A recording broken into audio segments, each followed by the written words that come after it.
Hi scroll ചെയ്യല്ലേ. ഒരു സംശയം, കുറച്ച് നാളുകളായിട്ട് എനിക്കുള്ളൊരു സംശയമാണ്. നിങ്ങളിൽ പലർക്കും ഈ സംശയം തോന്നിക്കാണും. നമ്മൾ റോഡിൽ കൂടിയൊക്കെ നടക്കുമ്പം ഈ വെയിറ്റിംഗ് ഷെഡൊക്കെ അല്ലെങ്കിൽ പല കെട്ടിടങ്ങളും സർക്കാരിൻ്റേതായിട്ടുള്ള പല കെട്ടിടങ്ങളും ഒക്കെ പണിത് വെച്ചിട്ടുണ്ടാക്കി റോഡൊക്കെ കാണും അവർ പണിതായിട്ടുള്ള. അവിടെ ചിലപ്പോൾ ഒരു ബോർഡ് കാണും, ഈ വെയിറ്റിംഗ് ഷെഡിൻ്റെ മുകളിൽ ഒരു ബോർഡ് കാണും. 25 ലക്ഷം രൂപ ഇന്ന MLA അല്ലെങ്കിൽ ഇന്ന MP മുടക്കി പണിത, അല്ലെങ്കിൽ അവരുടെ ഫണ്ടിൽ നിന്ന് മുടക്കി പണിത വെയിറ്റിംഗ് ഷെഡെന്നോ അല്ലെങ്കിൽ റോഡിന് വേണ്ടിയിട്ട് കോടികൾ അനുവദിച്ചു എന്നൊക്കെ പറഞ്ഞൊരു ഫ്ലെക്സോ എന്തെങ്കിലുമൊക്കെ അവിടെ കാണും. ഇത് വെക്കേണ്ടതായിട്ടുള്ള ആവശ്യകതയുണ്ടോ? ഇവരുടെ ആരുടെയും കുടുംബ മുതലോ അച്ഛൻ്റെയോ അമ്മയുടെയോ മുതലോ വിറ്റിട്ടുണ്ടാക്കിയതല്ലല്ലോ ഇത്. നമ്മൾ ജനങ്ങൾ നമ്മുടെ കയ്യിൽ നിന്നുള്ള ടാക്സ് കിട്ടിയതിന് ശേഷം അത് ഉപയോഗിച്ച് പണിയുന്നതല്ലേ. ഇങ്ങനൊരു ബോർഡിൻ്റെ ആവശ്യകതയുണ്ടോ? ഇപ്പം നമ്മുടെ NH-66 പണിതുകൊണ്ടിരുന്നപ്പം അത് അലച്ചു കെട്ടി എല്ലാം കൂടി വീണല്ലോ, നമ്മൾ കഴിഞ്ഞ ദിവസം കണ്ടതാണ്.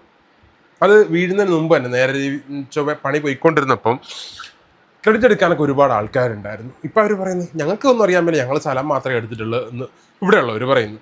എനിക്ക് ഇത്തരത്തിലുള്ളവരെന്താ പറയാൻ പോകുന്നത്? ഞങ്ങളതൊന്നും അറിഞ്ഞിട്ടില്ല, ഇനി ട്രംപ് പണിതാന്ന് പറയൂ.